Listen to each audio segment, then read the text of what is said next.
sebuah video yang memperlihatkan suasana pemakaman viral di media sosial.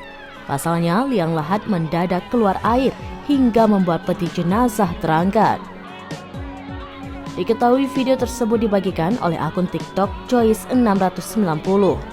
Dalam video yang berdurasi kurang dari 1 menit itu, tampak proses pemakaman.